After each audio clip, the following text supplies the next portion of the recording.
Did you know that your blood glucose reveals how your body responds to stress and exercise and other things, not just what you're eating? This is Wellness by Design. I'm Jane Hogan, the wellness engineer, and your host. And today I'm talking with Boris Berjan. Boris is the owner of Theia Health. It's a biotech marker company, and it was his background and years of suffering from Crohn's disease that made him decide to take all the knowledge that he had from marketing and using AI tools and use that to help people in their health. So he takes the data from a continuous glucose monitor and an app that he's created so you can link the data from the blood glucose to what's going on in your life. So you'll know, how is my body responding? So we have a great conversation today. I think you're really going to enjoy it. Stay tuned until the end. You'll be really surprised what Boris says about using leverage to help you create health in your body. Please rate, review, subscribe, share with people, do all those things. It really helps the message from this podcast get out to more people and reach the right people and help people become empowered in their health. All right, stay tuned and enjoy the episode. I'm really excited to speak with Boris Berjan today on Wellness by Design. I met Boris at a conference and really excited to hear about the work that he's doing with getting biomarkers, because there's such a wealth of information that can be available to us as we're taking the steps and making the lifestyle changes to move from illness to wellness again. So Boris, welcome to Wellness by Design today. Thank you so much for having me. I'm excited to interact with the audience and you, obviously, because we had great combos before. So excited to see what kind of questions you bring up. Yes, well, I'll try to bring up the questions that I believe will be most relevant for our audience, which is people who have chronic pain or chronic conditions, maybe not even a diagnosis, but they're just like, not feeling well, I want to feel better. And the show is all about empowering people. And so data is one way to be empowered, right? So we're going to get into that, but I'd love to start with your own story, Boris, on what brought you to this. Why aren't you doing some other AI kind of thing? Why in this health space? Totally. So we'll go all the way back to when I was 7 years old. And since everyone here or everyone listening has some sort of chronic condition, I can totally relate. You'll see why. I had diagnosed asthma at 7. So I went on puffers, became the cool kid really quickly, as you can imagine. And, the white coats told me, this is for life. There's nothing else you can do. We can just manage it. And so 2 years later, I was off puffers. I had above lung capacity, and we were testing through the machines they were testing me through. And I played soccer every day. I was actually doing better than most kids. And so that was the first time in my life where 1 + 1 didn't equal 2. And it probably sparked immense amount of curiosity as to why that happened and why I was given such a diagnosis from the experts, but then my life turned around in a different way. And so growing up, I played a lot of basketball, soccer, got really into nutrition. And unfortunately, I then got really sick in my early 20s again. So I got diagnosed now with severe Crohn's disease, and I'm 6'4". So I lost 50 pounds in less than 3 months. When you saw me, it was a visceral reaction because for somebody that was working out and playing sports to somebody who looked like they should probably just be in a grave, to be honest, how bad I looked, you couldn't not react. And I was at a point where they had scheduled me for a pre-ops and a surgery potentially. So I just said, look, I can either lay down and take it, or I can do everything in my power to get better. So I hired like 7 doctors. I'm not even exaggerating. So I had a naturopath, a functional medicine doctor, an energy healer, Chinese herbalist. I was doing meditations. I read every book, and I had 2 gastroenterologist specialists. I got second opinions. And people think that being physically ill with Crohn's is terrible, and I obviously agree, and I was in that situation, but it was actually more mentally of a burden than anything else, only because I want to put it this way. When I went to eat, there was a 50-50 chance I end up in the hospital on IVs and throwing up for 16 hours straight. And so when you try to make a decision on what's the best thing to do, you have no idea. And, since we're on the Wellness Engineer podcast, most people here probably know how you perceive the food or what you're going to do also matters. Because if you're saying it's going to be negative, your body's kind of quincing already, and it might not have a good reaction. So there's all these factors in play when you're in that state, as anybody listening knows. When you're dealing with things that are constantly an issue, you're trying to make the best decisions, but how do you make that best decision? And having all those doctors on a surface level seemed like, this is amazing. You're going to live to 200 now, like Brian Johnson. It was the opposite effect, because, one would say, well, you should fast, I heal the gut. And one would say, no, give it food every hour so it can at least digest a little bit. So it's like, which one is it, right? You should do vegan diet or, paleo or this. You should do these supplements. We should do hardcore drugs. No, we should start with low dose drugs, right? So you're really having to do all these mental gymnastics in your head. And at that time, there was just no way to track it other than I was writing on my notebooks, everything I was doing, all the experiments. I don't know where those notebooks are. I got to find them. But when I would go and then consult with my doctors, a lot of my time spent with them was, here's what I'm doing, just to get caught up. And then maybe we action something at the end. So it was just mentally draining and exhausting. And I ended up in the hospital many, many times, and I had to find will to get back up. So longer story short is it took about 2 years, and after those 2 years of aggressively trying to heal, I haven't ended up in the hospital since. My last colonoscopy showed 0 signs of disease. I've also been able to travel the world. For example, traveling through Thailand, eating spicy food from street vendors, right? Which was like the epitome of what I should never do in my life ever again with a Crohn's diagnosis. And this really bothered me on so many levels, and it always stuck with me because for a second time, I'm like, I like to say it's maybe not a fluke anymore that I was able to battle past this and get better. And I'm not saying that everybody who tries would get the same result. And I've talked to people with similar conditions, and it was never a straight shot, do what I did, right? So like everyone says, oh, bone broth's really good for you. But then when you get into the science, if they have like mast cells, etc., then they have a negative reaction to bone broth, and now they could end up in the hospital. So everybody's different, right? Yeah, like this is the frustration. It was like there's really no path to carve here other than massive amounts of effort, will, and experimentation, and hopefully you get better. And there was no guarantee that I would, but it was important for me. I think the number one thing I always had was I'm going to fix it. Like no matter what, I'll find some path. And that's what allowed me to take one more shot at it every day, even if it wasn't working. Right. So that's where I came from. Mm-hmm. And off the back of getting healthy, I was very much I started my career in marketing. So I had a marketing agency. Then I was part of a big ad tech company, early stage. So I learned how to distribute online. I learned how tracking works online, which was fascinating because it's a very, very advanced technology. Like I know everything that you're doing. I know how long you've been on my site. I know which ads you clicked. I know, everything about you. So the why am I not doing something else stems from having extremely personal problems and then taking technology that's really good and applying it to biology is what I like to say. And that was the mix of what I wanted to work on and solve in the world. I love that. You remind me a lot of me, Boris, like as the same way, just keep experimenting. Yeah. And sort of that like, I'm never going to give up. I'm just going to keep on trying, however long it takes.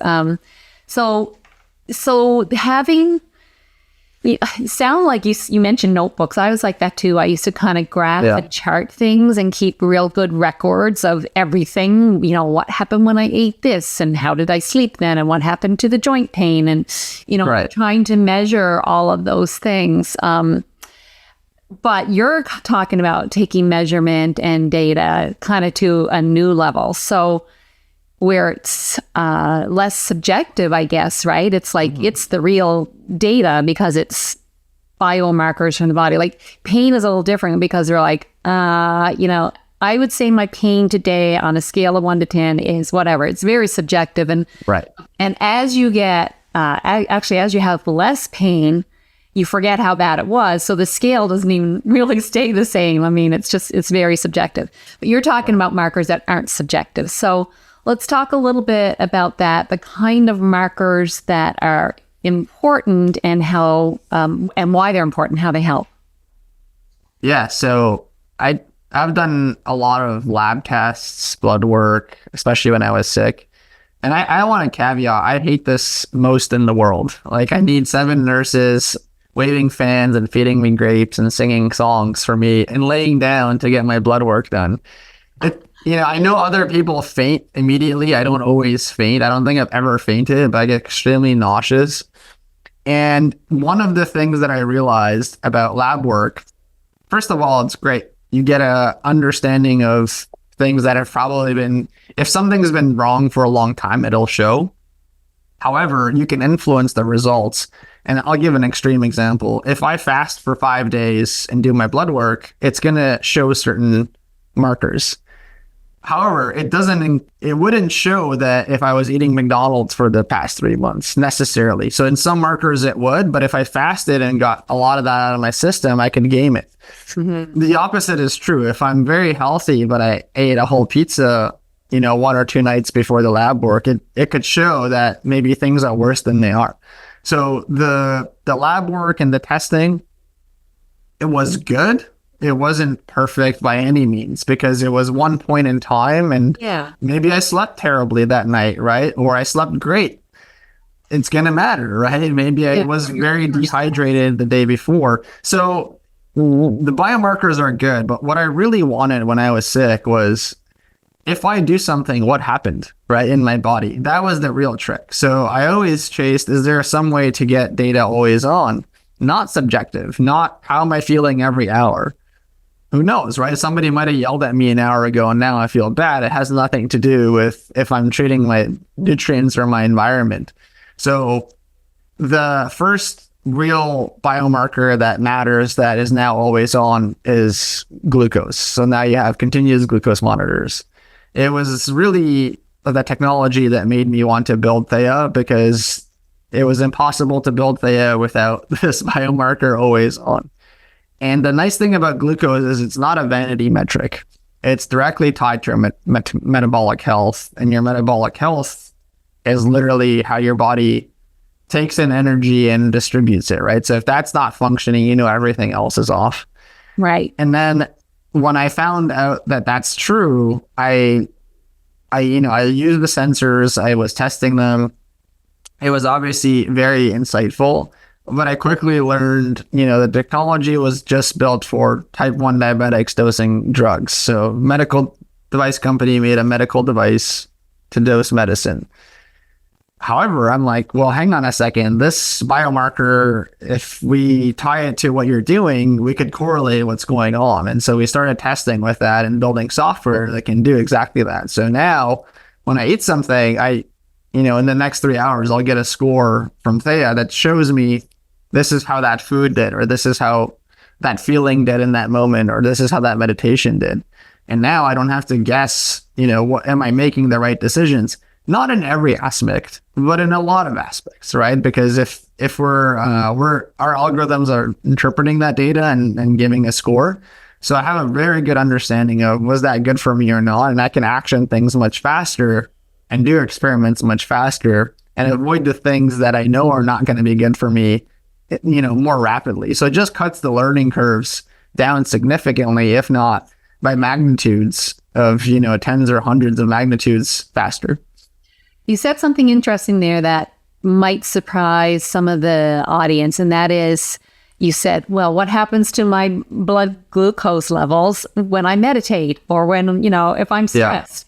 So people kind of really associate with food. Oh, when I eat, what happens? So it might be interesting for people to, if we go in a little bit further on that, there's a downstream effect of, activities that we do that lower stress or increase stress that it's a marker in our blood. So you want to talk about that a little bit? Absolutely. You actually nailed it. Most people associate blood sugar with food. I think it is the most commonly talked about thing, and it's probably the most common reason why blood sugars get high and diabetes is exploding everywhere on earth, type 1 and type 2. Prediabetes is, very rampant now, and nobody talks about that. But, your blood sugar can spike for many different reasons. If we've seen this over and over again, somebody's stressed, but they're on a fast, and they're like, why is my blood sugar spiking? Because you're stressed. You're stressed, so your body's creating its own energy to, regulate your body and your hormones. If you're doing a cold plunge and your body's in an extreme cold, it's going to produce glucose and it's going to spike. This doesn't mean it's a bad spike, right? So now we're getting into context. If it comes back down and normalizes, great. You put yourself in this environment that's probably going to make you stronger over time. Now, if you did it too long and the blood sugar stays too high for too long, then you probably overexerted it. But now you know that, right? So it's like, how do I time these things? Or if you're doing meditation and it stabilizes and you did nothing else, okay, you regulated your nervous system, your body doesn't need as much energy, it metabolized its energy more effectively. So there's just so many ways that you can find out now in correlation to what you're doing and what are the best fits for you that are extremely overlooked in the market, and almost a second, if not at all, a thought process around, it's always about food, but how you metabolize the food matters a lot. That was really surprising for me because I did a month with a continuous glucose monitor a year ago or so, and I was really surprised one time that I was in a fasted state, but I did my very first 5K run, kind of forgetting I should have eaten before I did the 5K run, but I was in a fasted state. And so I was really surprised. I felt all weird. My blood sugar had the highest spike, or blood glucose, I guess, had the highest spike ever right when I was doing that run, and I was in a fasted state. So either it was because I was stressed, or it could have been, I know that the liver can or pancreas, whichever organ can pump out the sugars into my bloodstream, right? If it thinks I need it. So it was something happened there, but I also cold plunged. And so I noticed, well, what happened, when I cold plunge, and I didn't really see a big difference. I was also was curious about, well, what happens when I drink wine? Do I get a big spike? And surprisingly, I didn't, but that was me, and someone else might get a spike. So it's really interesting, and that it is tied to inflammation as well, right? Can you talk a little bit about the correlation between blood glucose and inflammation? Yeah, absolutely. I'll give a very, very good example of inflammation. So we were working with a practice, and they had this cohort that was on the biosensors, and they were reading it, and they were giving them coaching. And so this one woman would have these massive spikes with only, 4 or 5 grams of carbs in her meal. And we can see it because we get people to take an image so that we can correlate the image to how their body responded. And so this happened 4 or 5 times, and there was no reason that 3 to 6 grams of carbs should do anything, and the rest of the meal was protein and fat. We realized she was eating those 4 or 5 carbs were from gluten. She had an extreme gluten intolerance because the provider then did a gluten intolerance test, and she was off the charts. It was more than anybody. It was celiac disease level of gluten intolerance. And the sugars were spiking because the body was being inflamed. Then it was processing energy or making energy to try to get rid of that inflammation or heal itself. And so that was a really good example of, it wasn't the combination of food, it was one specific thing in that food that made them go astronomical and their body overreacted. And this is, to your point, that other people had the exact same meal and they were fine, but they didn't have that intolerance, they weren't inflamed. And these are just things that we don't know until we can see it. Interesting. Okay, so let's talk a little bit about the device, Boris. And so you mentioned, is this a common thing that people will take a picture of their meal to correlate, or is that in a particular program that that person was in? Yeah, so the device themselves just give you raw data. Okay. This is why I actually started Theia. When I was using the glucose monitor, you're just getting raw data. So you're getting your readings of your glucose. That's not useful for anybody unless they know how to analyze the data. Even if they know how to analyze the data, they need to correlate to what they did. And so most people don't even know what they ate last week, including myself. Even though I ate the same meals, I probably still can't recollect what Wednesday night's dinner was. So, okay, if we're going to look back and see how did our body respond last Tuesday, or how is our body responding over a couple of weeks, or how about a couple of months? Like, are we getting better or worse? What are our trend lines? We can get those trend lines overall, but if we don't know what the inputs are that are making you react or not react in a positive or negative way, then it's not useful. So we had to build a layer of technology where we wanted people to put in what they're doing so that we can say, when you did this, this is what happened. And our app really went for, how do we get this to be frictionless? Because most food logging apps failed that were ever launched. It just becomes too tedious. And this is somebody who's used MyFitnessPal aggressively for years, and I don't do it anymore. When I'm out for dinner, when I'm traveling, when I have to get something on the go, I don't know what to log, and it's not accurate. And then, I can get a little OCD, and then I'm like, okay, now it's all, I don't know what to do now. And the pattern got interrupted. So we didn't really want people to have to do these tedious logs, even though it's fun and exciting and some people do it. We opted for, can we just get a quick image of what you're doing? Because it's one click to get an image. Everybody knows how to take a photo on their phone, no matter what age group they're in. It's like the number one use case of phones nowadays is taking an image. And if we could get that, we also realized it would be a better experience in terms of understanding the context around what you did. What I mean by that is, if somebody takes an image of a sandwich and they think that it's a small sandwich, but it was a foot long from Subway, they might not know that that's a big sandwich, right? Because there's parts of the US, for example, where that is not large in their opinion. And so now you can say, well, actually, compared to other sandwiches, it is very big, right? And now you can sort of self-educate or ask your provider what's going on, versus not knowing and thinking you're doing the right things, but realistically you might not be. And so that's why we're working really hard on, like, how do we make it frictionless to understand what you're doing, correlate your body's results, and give you very, very simple to understand scoring systems. Like it's 0 to 100. So 100, everybody knows 100 is the best score you can get. So the closer to 100, the better. And then the bands that we show are red, yellow, and green, which means you should really stop and look, maybe pay attention, or you're in the green, you don't really have to look, right? So we really thought about, and this is going back to when I was sick. There was days where I don't want to write any more things in my notebook.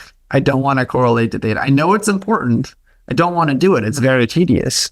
So I always think about, how would I want to be treated in that situation? And that's what we're always going towards. You're so right. Like, I mean, having a food and lifestyle journal is a beautiful piece of information, but it's spend all your day, writing stuff down. So totally. Yeah. It's great data, if you can do it, but not compliance is really a problem there with that. So you have a device that's a wearable, and you've got an app that goes along with it to help correlate the data. Is that right? Correct. So I just want to point out, the device is not our device. We use any device in the market that's the most cost affordable and the best one. So we're very much agnostic to what devices we use. We're just making the device data actionable for both the practitioner, but also the end user.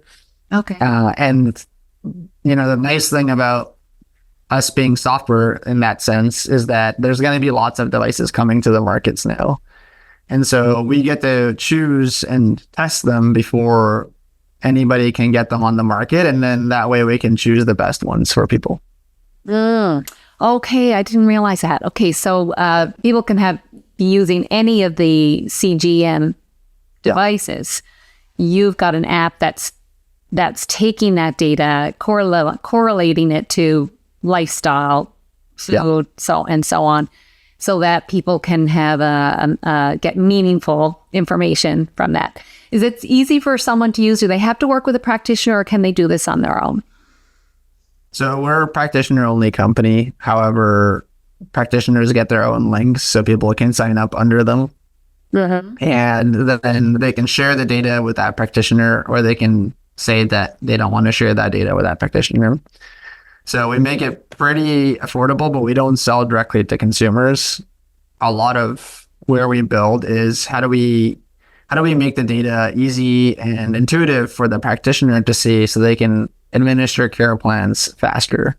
And this, if you have a doctor you want to work with, you can invite them to the platform and then be administered to there.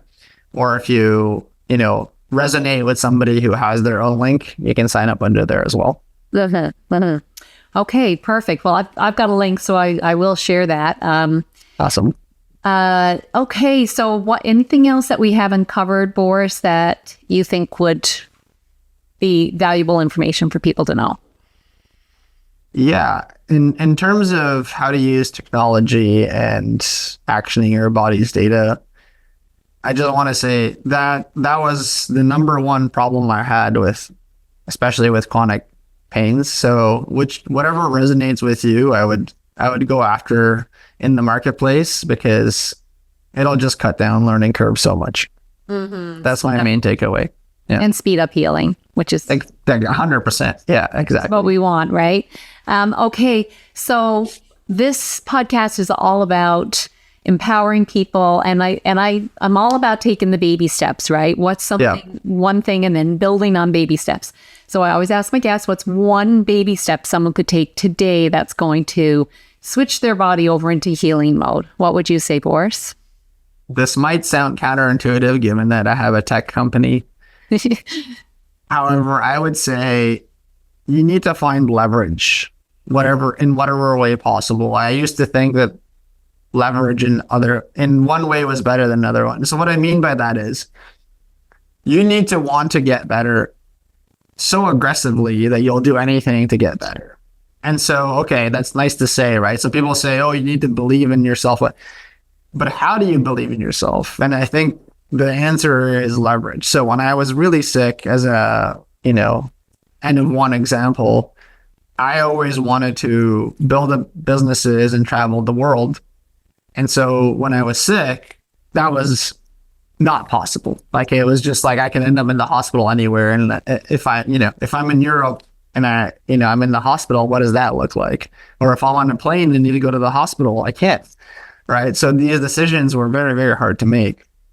So for me, it was getting very clear on what I want to go towards, and then fighting every single second of every day, which would keep me motivated, because there was after I threw up for 16 hours in a row, there was almost no motivation. I just wanted to sleep.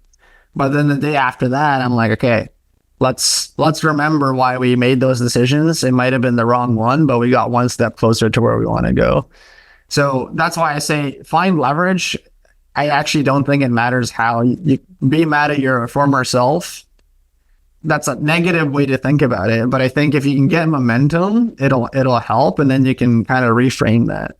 So it's like, I don't want to say that that's the way to do it, but I'm just saying if that's where you're finding leverage and you don't feel like you can get any momentum going forward, then just start where you can.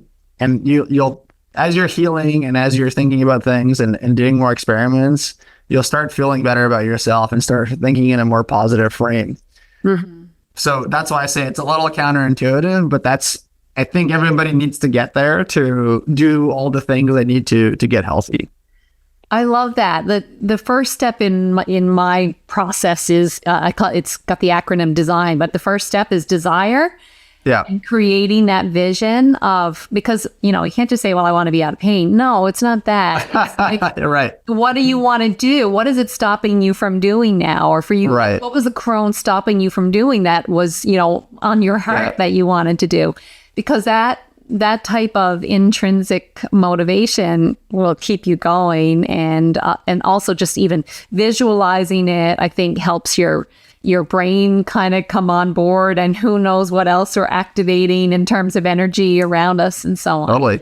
Right. So there's a lot to be said for that. And really, as you said, leveraging that. I love that term. I haven't heard anyone else use that. Leveraging that deep desire that you have to keep you going, keep you motivated. Because, when we got to make changes, it's not easy. It's not easy to make changes, and it's not easy to live in a different way than, you see the person next to you living when they're not having the same issues. So, there's that is really good, Boris. I really like that. So, awesome. Where's the best place for people to find you? I know that you're on social media, so you want to. We'll share all the links, of course, but perfect. People listening.